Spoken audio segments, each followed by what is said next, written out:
Hey everybody, welcome to Jen Lowry Writes. I am so excited right now because I am sitting with one of my favorite authors, Mary Gray. Guys, the author of The Girl at the Hanging Tree and so much more.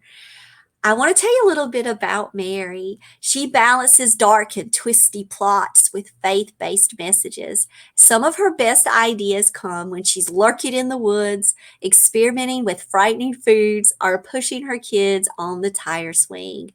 She's the author of several fiction and nonfiction works and the co owner of Monster Ivy Publishing. To see more of Mary, you've got to go check out her website, the Monster Ivy website, and Amazon. But Mary, thank you so much for being here. Thank you for having me. You're just wonderful. Thanks, Jen. So I'm hugging your book. Now, guys, I have this in ebook and in paperback. So I'm telling you guys right now, you need to not stop and like leave us, but make a note that you need to go and get The Girl at the Hanging Tree. Mary, come on. This is like power. This is like, you say, in your bio, dark and twisty plots, with faith based messages. You don't just talk that, you walk that. Yeah. Like, love. Like, if I like, so we have 5-star ratings in the author world, but I could scream to the rooftops 5-star love times a million because you had me so in. I read it, sat down, couldn't stop. And I will tell you guys, there's 54 chapters of love in this book that you will fast read, fast page turn. You might say the last name wrong, and I'll tell you about that. But when you kind of get midway through, you get like full loop, Mary. Like right midway, like seriously, like chapter like 28, 29, somewhere around in there, you're like, oh wait, what? Yeah. Oh wait, where? Oh wait, who and what? Like the whole like wait. And then so that's why psychological thriller. Mhm. Like, man, do you do it well. Oh, thanks. When I knew the topic of it and who, the villains would be in the story, I was like, no, I'm not going to write that.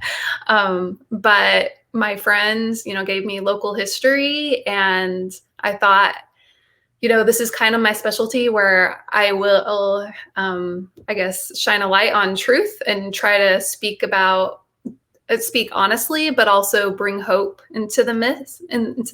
And so I didn't back off. And even my husband was like, oh, I don't know if you should write about this. And yeah. But I prayed about it, and I felt like, yeah, I needed to go forward. And for anybody listening, there's a message of the awfulness of racism in the story. And it was something that, as a white woman, I usually want to let other people write about who have maybe experienced those sorts of things, speak from their own voices.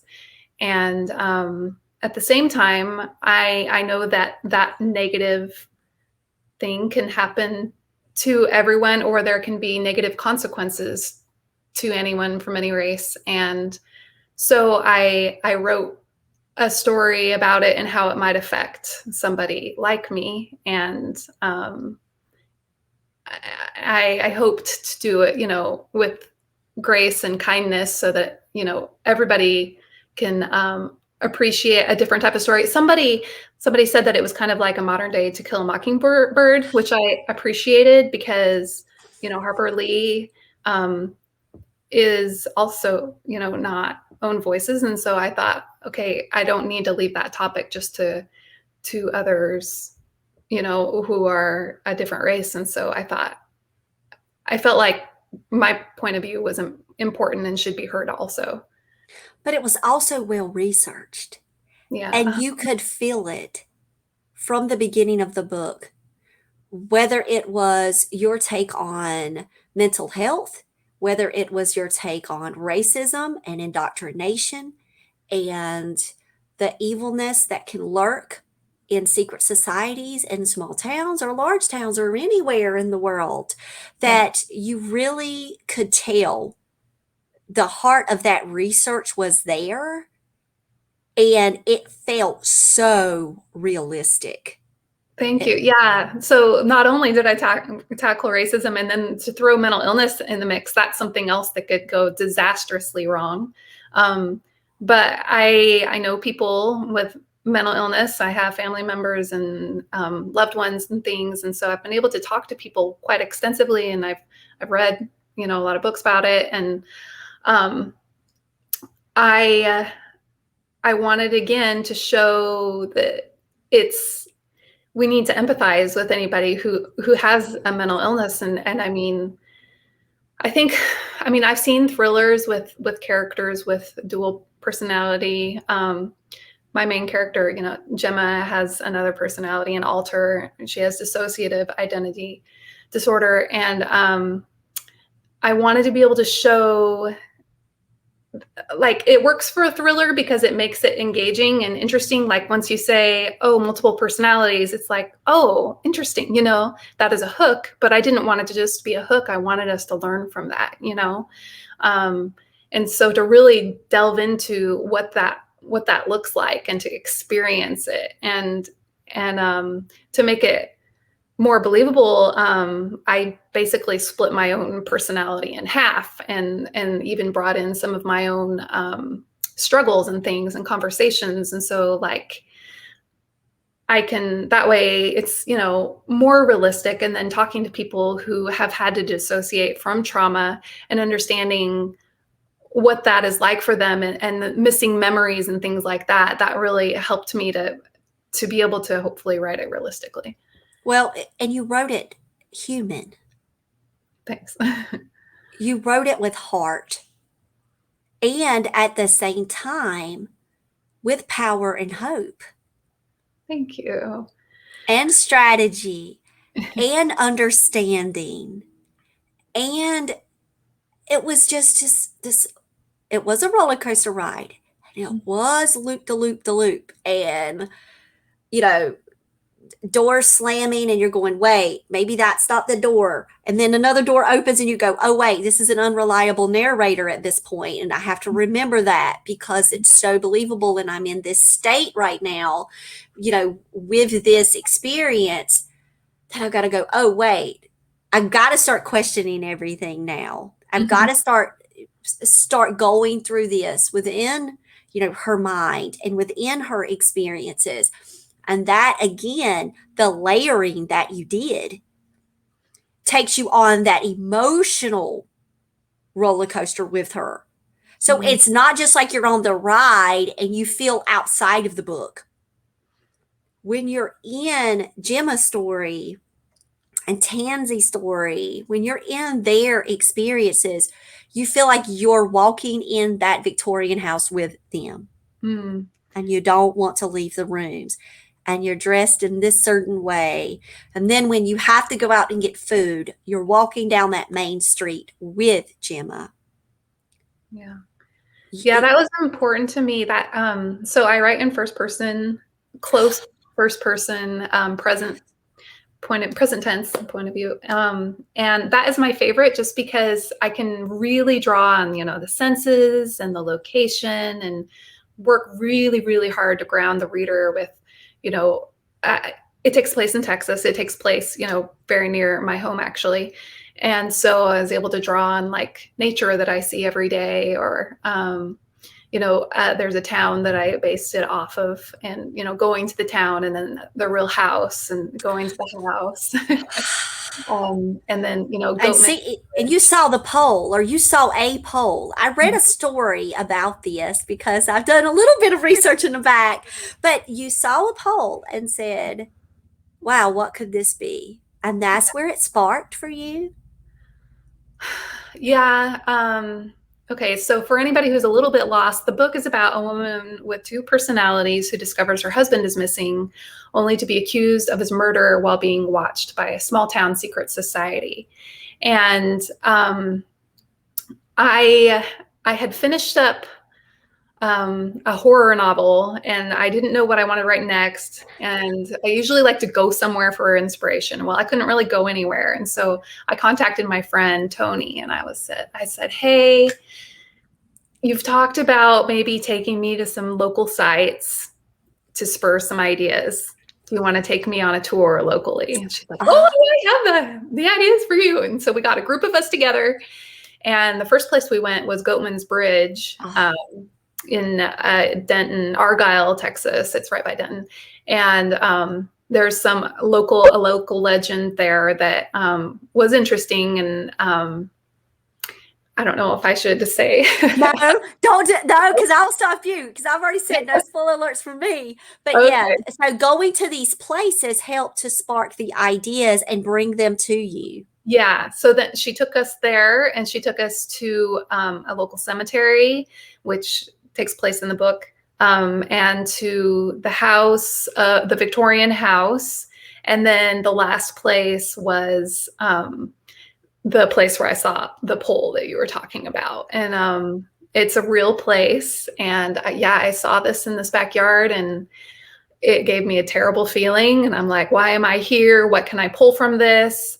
What should I say about it? And so, and I had the dual personality idea. I really like a dual narration in a book. Cami, my sister, had co-written a trilogy, and I really like alternating points of view. And I thought that I would do a dual point of view myself. And I tried to write it.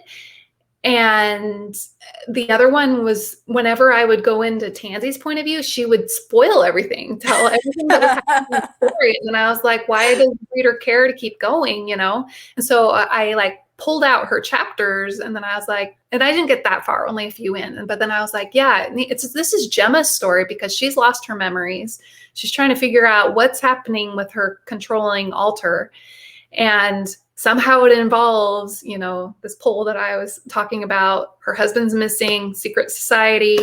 But yeah, that was like, I knew there were a few things that were darker than what I saw at that place. And so I thought, okay, that is definitely the end game. How do I get from here to there? How do I tie all these places together that I saw, bring them all together into one town? And I used some other resources that I have for, you know, writing and plotting to create the thriller, because there's a certain way the thrillers work to keep people on the edge of your seat.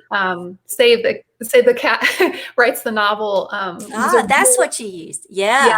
Really invaluable tool. It helped me. I mean, I spent a lot of time plotting this book.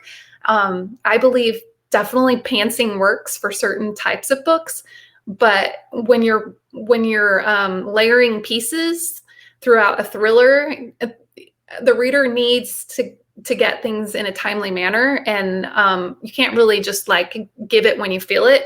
You know, in the moment, you have to. I mean, you have to plan it. That's the way this type of story works. And so, I mean, I had so many index cards and so many posters, and like, okay, how do these go together? But then to meld that with the personality, like my own personality, split in half, so that it's not just a plot book, you know, it's not just like, oh, and then, you know, so-and-so goes to this place and this thing happens. Like, it also needs to be character driven. And so that marriage between the character driven and plot driven, I think, is the hardest part.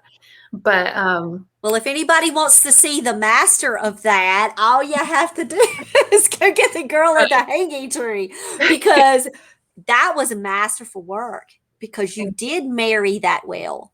Yeah, that's a very strong marriage you've got going on in here of those elements. And it is a prime example of how psychological thrillers, to me, top model book of how psychological thrillers can really take you in, tear you apart, and then piece you back in ways that still matter, that you know, that the faith is there, that the thread is there for redemption and hope and all of that, in such a dark and contemporary yet really controversial type environment.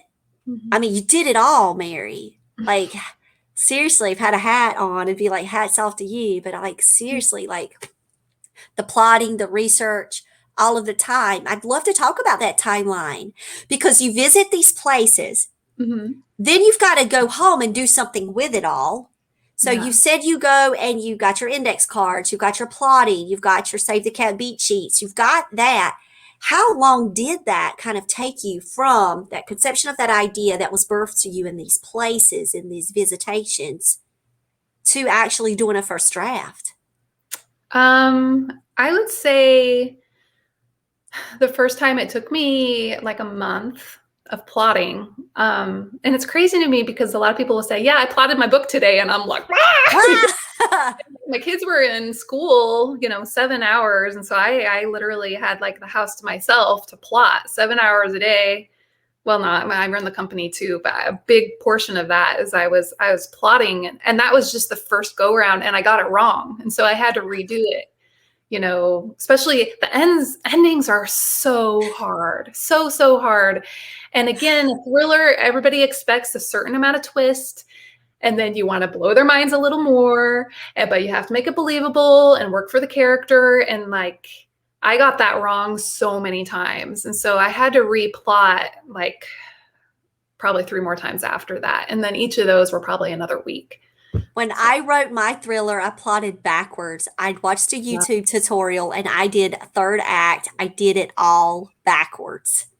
Oh, wow. Yeah. So, and Yeah. like you said, you kind of knew where it was going. You just had to figure out those layering pieces and how to get it there for Yeah. its full effect. Hmm. Yeah. And I mean, it is the type of book that I wanted it to have depth, but I also wanted it to be, um, realistic, but also hopeful. And then when I discovered, I mean, the ending that it needed to be, I like couldn't sleep because I was so heartbroken. I woke up So in the middle of you're the not the only one yeah, because you think of so many ways that this book can go when you're reading it. There can be so many outcomes, so many different threads that it could take you on. And those choices are hard as an yeah, author.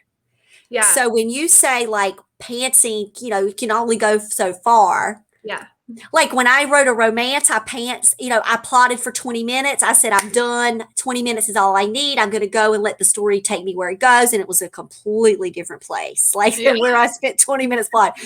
But with the thriller, I understand the difference. But did you see, like you said, you kept kind of messing up those little pathways as you were going? Yeah. The ending though, all of those pieces, when did you kind of recognize that all of those pieces needed to be in place? Was it through the first draft writing or was it after you had a first draft and were going through editing? That I needed all those pieces for the ending, you mean? Yes, for all of those pieces to work like that. Did that just come throughout No. that first draft? So I worked with two really good editors, Cami and Lydia. And those two were the ones who helped it finally come together. Like I was hitting my head against the wall. I was doing mental gymnastics, and like time to pick up the kids from school. And I'm like, I like could not even like concentrate. I couldn't make dinner. I couldn't do anything. I couldn't figure it out. And I sent it to them and they both Cami gave me the mental health piece that I was missing, and Lydia gave me the racism piece that I was missing. And we were able to marry those together because even like they were great advocates for each of those sides too. And so to like represent both communities that really hurt, and to be able to make it work and for my character so that it was what she needed to learn too. I mean, I don't know why I like when I got to this, when I was trying to figure out the ending, I was like, why did I even try to write this? Because there's no good way to end this book, like. That's what I'm saying. There's so many directions, as you're reading it. And I think that's where another part of the beauty of the layering that you did is because you can't guess this ending. Guys, really, like you can't. You just don't know. And that's true in life. You can't guess your ending. You can only you can only infer, you can only make guesses, you can only make predictions, and you can go with it, and then you can't guess it. And then you're like, but it's a satisfying ending. I hope so. Okay, so that's another thing. Like if somebody has compared you to like this is like a To Kill a Mockingbird, when you finish with To Kill a Mockingbird and you walk away from it, you have, or as me as a reader, I'm just talking from personal reader experience. You have a full circle, satisfying ending. Mm. That's the same experience that I had with the girl at the hanging tree, where I walked away. And even though things were hard, and even though things might not have worked out exactly the way I would have wanted them to, Yeah. ah, Yeah. why? Yeah. You still walk away, and it's almost as if you have closure. Yeah. It's the full circle book. It is, and it's tied up in a way where it's still hard. Yeah. It's still hard when you walk away, but it is one of those pathways that you can say, well, I might not have seen all of these things coming, that this can be a logical end. Yeah. Well, and once you figure out the ending, you're like, oh, this thread needs to be pulled back a little bit more. And so we were able to do that in edits. And so I just know how important a team effort matters in Yes. writing. I mean, so there are so many writers, and it is hard to, find the right editor to work with. But when you find it and they can help you level up, like I can't do it on my own. You know what I mean? And to find people who like understand the vision and to help you, they're like, you're doing this, and this right, but oh, you're not quite, bringing this up to the next level. That is so great. Yeah. Great editors make great books. Yes. I have Sally. Oh, good. So talk more about your support system, because we were talking about balance before we went live, but you have a family, you have a business, you have so much, and a support system that helps you. Talk about that a little bit, about that importance of that. Yeah.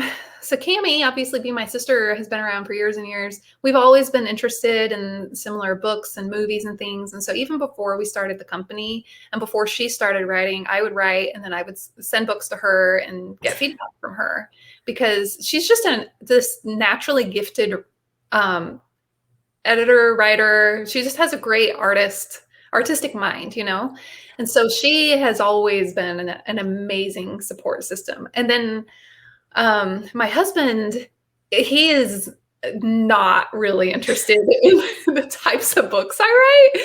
And for the longest time, I was like, well, that's not very nice. Like, if he loved me, why doesn't he love my books? And then I kind of just accepted it. Like, even when we want to watch a show together, like he wants to watch a football movie or a comedy. And like, I can only take so much of that.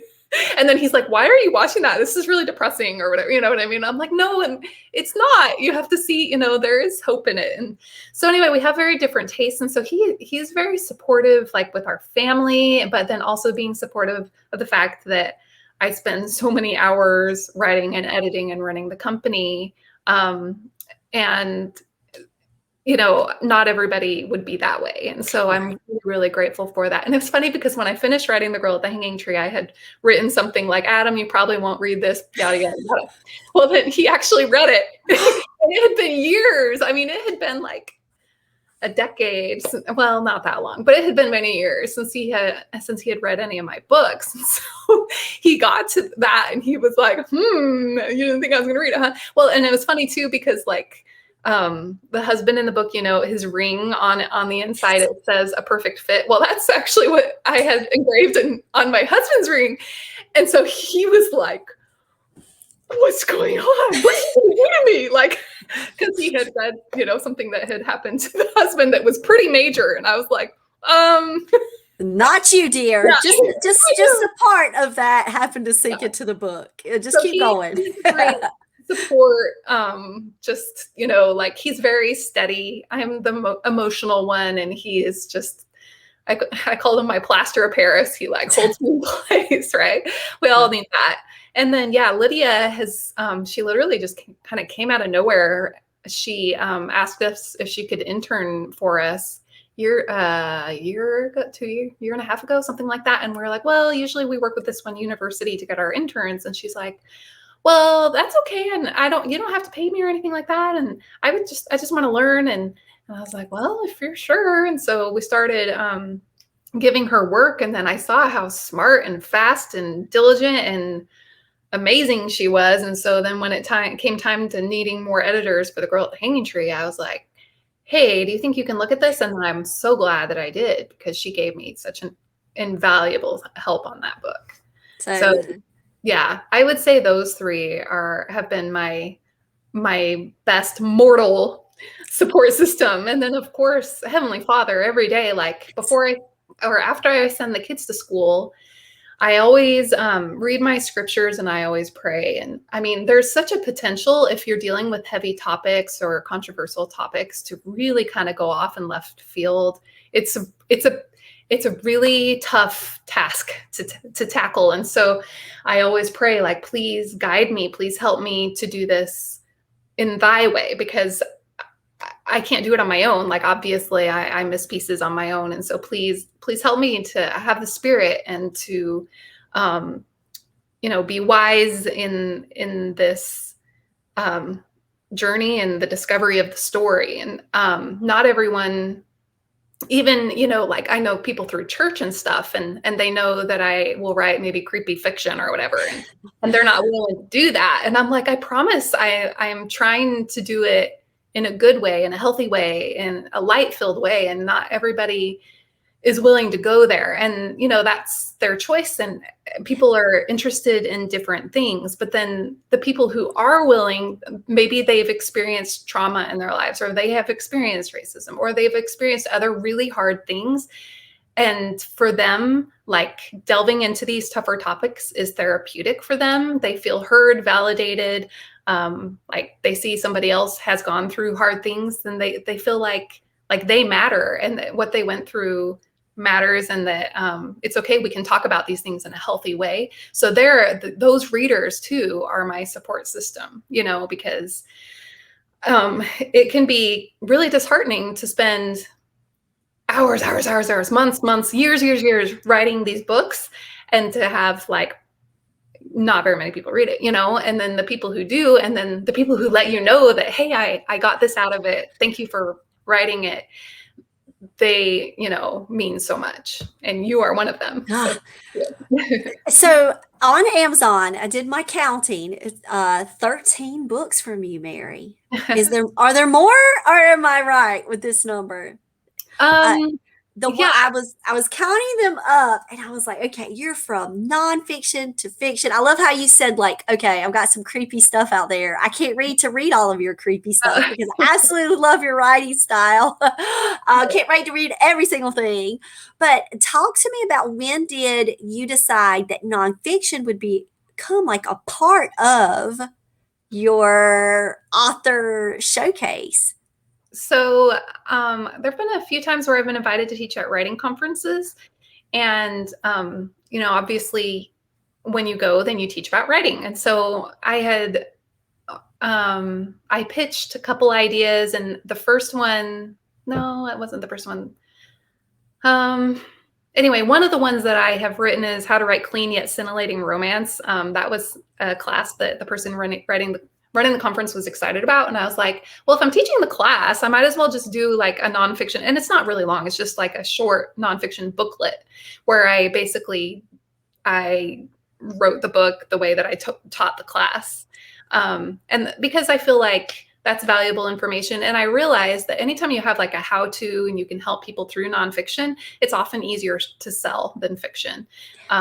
Because people want to know how to write. And there are a lot of aspiring writers out there. And so I have that one, and then How to Write Faith-Based Messages to Showcase the Light. And that was actually the first one I wrote. And that one, I think I even have free on a lot of platforms where I can get it free, just to help people see that you can share faith through like a dark and twisty plot type of a thing. And so that is, that's out there. And then I have one, oh, that's a second. That's another one. The dark and twisty one is a different one, and then the faith-based one is another one. So there are three. Sorry, I'm being confusing. Oh, Anyway, you're good. yeah, they were just like classes that I ended up teaching, and so I made them into nonfiction books. Oh, that's really smart though, because then and people that can't go to the class, people are there at that one time workshop, Yeah. right? They can have Mary all the time. They can get your books and then they can, delve in deeper to the topics and Yeah. then they can explore more and add to their knowledge, and so you did that after writing a few fiction, getting that under your belt and then moving into nonfiction. Yeah, yeah. I didn't write these until I had like 4 or 5 books out, and had edited lots of books too. And I also they're in audio too, just because I could. They're not super long, and people like audio. They can multitask or whatever they want to do. So they have in the various formats. So, and yeah, like I said, they're super short and to the point. So, and then yeah, I have like a couple like really short books, but full length novels I have 7. So 6 young adult and 1 adult. So now I've got to ask you. So you've always wanted to be a writer, or did this come later? How has that worked with you with your journey?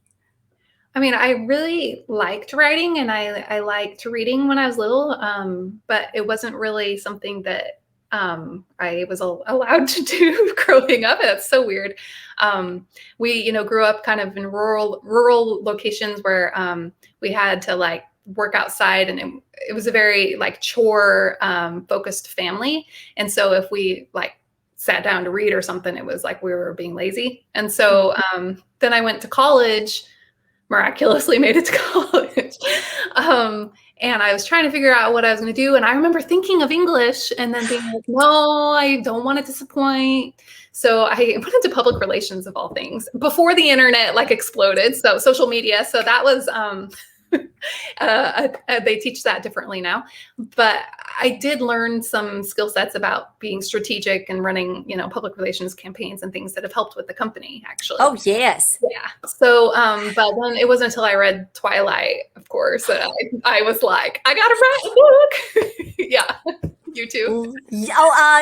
My first experience was A Walk to Remember by Nicholas Sparks. So I always have in my adult life, because I used to write like little stuff when I was young, but when I became an adult, A Walk to Remember was like, okay, I need more Jamies. Yeah. I need more Jamies in my life. And then Twilight too, absolutely loved. Like series, all the Barbie dolls, the games, everything, shirts. Oh my gosh, I could tell you I was a fan. I was one of those. But yeah, love that writing style. I just felt like I was like personally there, and I could feel that character. I'm really big into the character driven, and that's where I see you. Have you always written your books in first person? Are they all this? Oh, I can't wait to read them all, Mary. Like seriously, I cannot wait. It's So, just my natural style, and they're always in first person present too. It's just kind of what I've gravitated towards. I did write some other things before I ended up publishing, and those early books, terrible. And so, I mean, and I always say learning to write a book is harder than going to college. It's a huge journey learning what works, what doesn't. You write a book and you think, I'm an awesome writer. I know all this and I'm the best and everybody's going to love this. And then reality hits and you learn that there's so much to be learned. And so I definitely went through that, and I'm still learning, all the time. and now here you are co-owning Monster Ivy Publishing. I know we have a separate interview where I had you and Cami. I was so blessed that you guys came together on the show. You guys are going to be at the conference for the Writing Warriors for Jesus to talk with our audiences about that. But talk to us a little bit about, when did you know the business was coming? Because, authors, you're doing your thing, you're writing, and then all of a sudden a business. Yeah, I had I'd gone through a couple literary agents. My second one decided that she was going to leave that job. And so I knew I was going to either need to get an agent again, or I needed to do something different, because I had been at the publishing journey for, by that time, I think like 11 years. And I didn't feel like the path that I was on was really working. And so because I was doing the faith-based stuff in Dark and Twisty books, and I wasn't finding like that perfect publisher that would let me meld those things together. And I had talked to Cami years before where she was like, yeah, we should start a publishing company. And I was like, terrible idea. I hate it. No, never going to happen. and, Ah, and then years later, I was like, guess what? I think we should start a publishing company after I felt like inspiration in church. And she's like, yeah, I know. I tried to tell you that. And I thought, oh, I forgot. Sorry. props to Cammy. We're calling Cammy out. Thank you, Cammy, for speaking life over Mary too. Yeah, she knew all along. And then, yeah, we got together and talked about it. And we're like, this is a terrible idea. Oh, this is a terrible idea. But we just felt really called to do it despite, a lot of times people will launch a certain thing in publishing knowing it's a tried and true path. I think that that's the more logical way to go. But this wasn't a logical decision. It was more of a calling where we felt like, you know what, we need to create a company where we try to champion other books that kind of do the same thing, where they'll address these hard topics, but in a tasteful way. And so Cam is like, okay, let's open to submissions. I'm like, I'm not ready. And then we found Good Girls Stay Quiet. That was the first one we acquired, and it's still such a fan favorite. And then we've acquired several more, and we're growing and trying to, be strategic, not bite off more than we can chew. And just working hard and staying humble and giving it to God, because it's still, we've been in business 3.5 years, and it still isn't like, yeah, we made it. It's still like, okay, let's try this or let's try that, and thankfully we work with amazing, amazing people. And we're always very upfront with the fact that, hey, this is what we publish. You're not going to get Rolls-Royce royalties from this. We will do our very best, and we will, work hard to edit and cover and market and all this stuff. And that's what we can offer. And look. So, did Cammy do this cover? Yeah, she did. Oh, like, love every single thing that you guys put together and put out.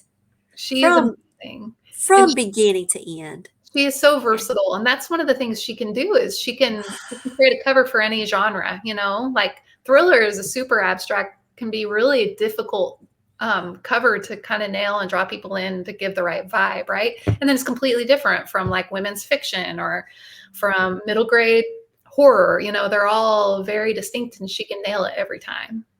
Because, yeah, when I first saw this, it's like psychological thriller. It's like the yellow wallpaper. It's almost like even the yellow brought me to another story that brought me to something else, that brought me to somewhere else. I love everything you guys do. Guys, seriously, you got to check out Mary's work. And I have a list to read. And it's not because I have to. It's because I need to. It's not because I'm like, this is my homework assignment. It's because it's a need, because I love your style. Thank you. I love your work. And I can feel the spirit moving through the book. I can feel it through the words. I can feel it through your business and in what you guys are doing together. But I can feel it when I opened up the book and I said, okay, I'm about to go to Deep Creek, Texas. Mm-hmm. Where is this going to take me? Only the Lord knows. And it was, wow. So Mary, when I say I'm looking forward to all of your books, yes, I do have a list to read. And I can't wait because, one, your writing style really draws someone into the present moment as if you are walking next, holding Gemma's hand, saying, it's okay, let's go to the beauty shop. Let's get those tangles out, Gemma. Come on, girl. Let's experience this together and let's just see where it takes us. And it's just a powerful reminder that if it's a character, they need a hand to hold. If it's a person, they need a hand to hold. Mhm. And the empathy is there. The compassion is there. The truth is there. The hard stuff, the dark things, you know, the questions, the things that make you think, all of it. How would you react? What would you do? Oh my gosh, you know, if you open this door and you saw this thing, what would you do? And how would this, how would this play out? And what would you stand for? And Mhm. how would you stand for it? And Yeah. all of those things that can be so outside of you can be with you when you pick up a book. Like that's the power of reading, right? Yeah. It's the power. And that's what you give in The Girl with the Hanging Tree. You give all of that, and it's done so well. And it's such a fast read because it's all of that that captures you from the beginning and takes you there. And then when you get to the middle, guys, you're going to be like, wait, what? Wait, Yeah. who? Wait, where? Wait, Yeah. huh? And then you're going to keep going. And then you're going to say, wait, what? And then you're going to say, huh? You're going to say all these little things. And you're going to stop and you're going to look at the person sitting beside you. And you're going to say, wait, what? You do not know what I'm just reading here. And you're going to keep going because Mhm. you can't stop. And it's like a book that matters, Mary. It matters on so many levels. So when I say that it's a fast read, I don't mean it's a light read. Yes, I did take this book with me on vacation. And I was like, well, if I have time, but we spent more time like talking and walking on the beach and going to Brook Green Gardens and doing things, and so the book stayed, but I brought it. I took it. And then when I got home, I was like, okay, I'm here. I'm in my comfy space. Let me go. And then it was like, okay, I'm on another kind of vacation. I'm on another kind of escape and I can't leave. It's captured me like whoosh, chapter 1. Let me see what happens with Gemma. Let me see where this is going to go. And, you can start this book and be really wise about it. You've heard a little kind of snippets as we go. Like, don't even read the back. Don't even read the blurb. Like, don't Thank even go to any of it. Like, don't even just say, okay, I trust what Jen is saying. And just go say, the girl at the hanging tree, let me experience this thing. And you will be so glad that you did. you. Um, Mary, I'm just so blessed to know you. Well, I'm blessed Like, by you too. and to have your work, and not only your work, but Allison Wells, man, Living Water. You Mhm. know full well that Kelly Martin is one of my favorite authors for MG horror of all time. And then Mhm. you've got Sarah with Mhm. Daphne's Questionable Bit. I mean, the work that you guys are doing. I mean, just phenomenal work. Thank you. I mean, like I said, we're always learning, always trying to do better, and we still make lots of mistakes, but we are, that's part of life, Sometimes I'm like, oh my gosh, that was the biggest mistake. How can I ever live this down? Some of the things that I mean, that's how the nature is of running a company, the potential to make every mistake under the sun, but then to be like, it's okay, I'll show up tomorrow. And it'll all work itself out. Yep. I mean, there have been some days where I'm like, that is the biggest mistake the in all time, like in the entire universe. How could anybody ever live this down? I'll be like, well, I guess everything's easy now. Because you've done that. So if you had to give tips to authors out there, what would be your hope to them that they could take away? Um, that's a hard question for me to answer. That's actually probably the hardest one. And it's one reason why I recently did a career fair for elementary school kids talking about like Kelly's book and Christiana, Legend of the Storm Sneezer. Yes. I was able to talk about their books because I don't typically write for elementary school kids, but like when I've been asked to go to like middle school and high school and they want me or like to talk about like you're supposed to include how much money you make and all this stuff and like to encourage people to, go on the publishing journey.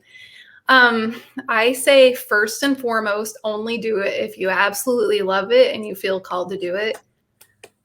Because it is hands down the hardest career in the universe. Except, well, career. I was going to say slavery, and that's not a career. Right, right, Yeah. right. It's hardest career because you will put in your everything, your life, your health, your social life, your, Your anytime, heart.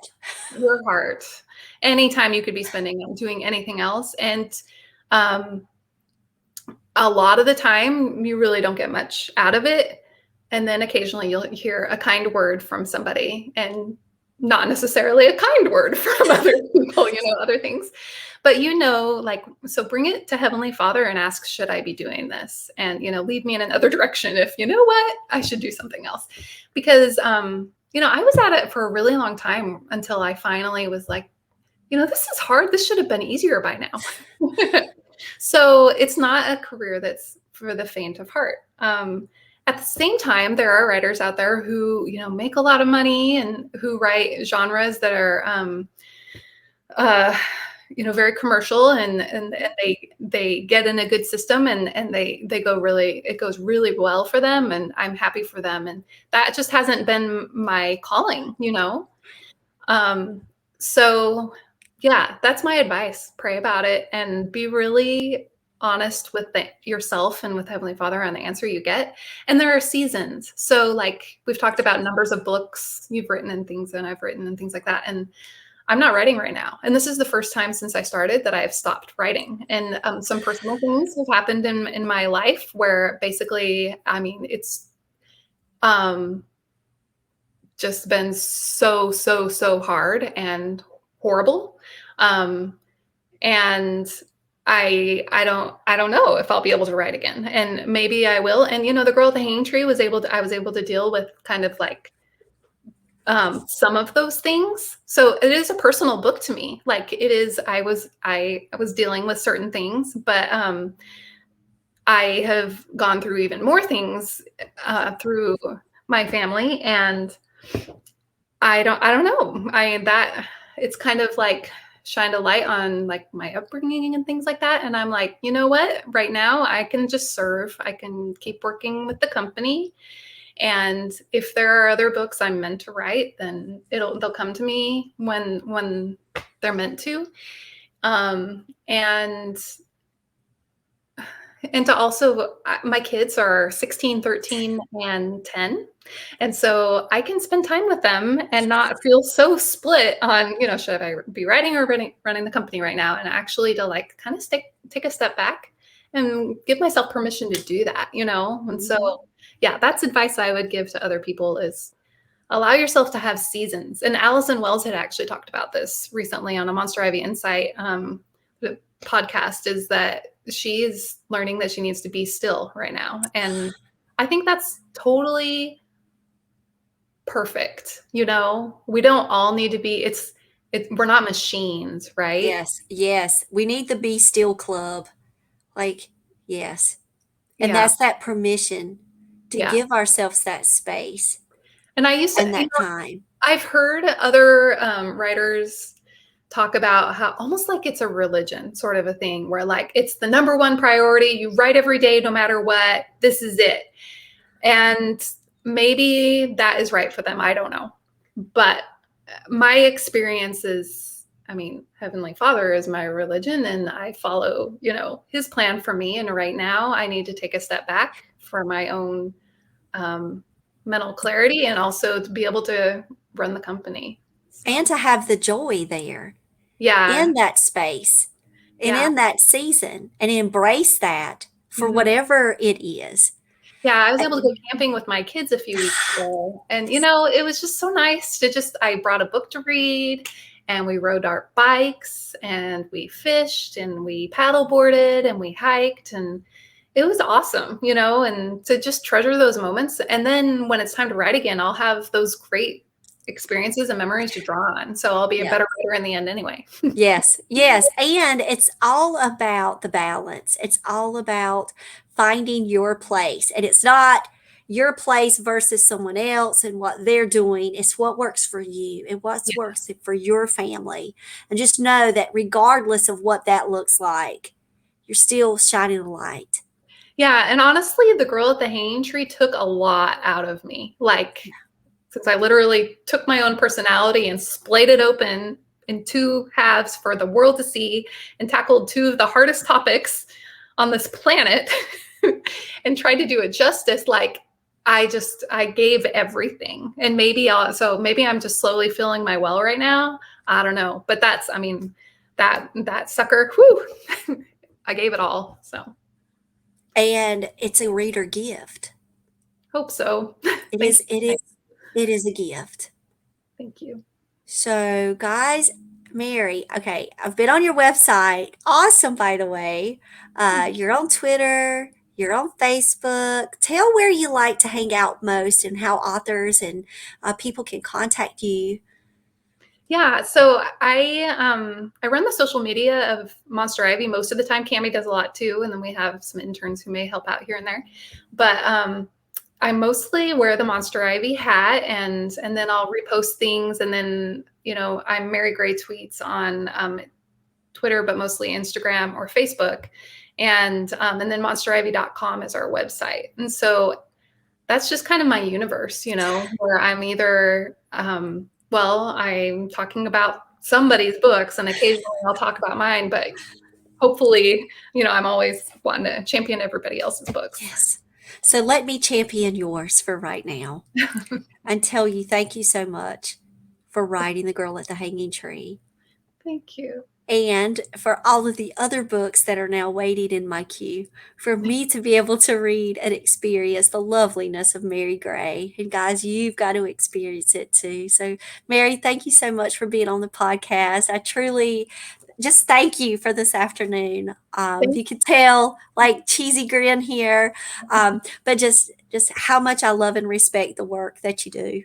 And I'm just so thankful to know you. So thanks, Mary. All right, guys, look, The Girl at the Hanging Tree, ebook, paperback, audio. Mary, you've got it all. Go get yours, guys. And I hope that y'all have a blessed day. Thanks again, Mary. Thank you, Jen, so much. Bye, guys.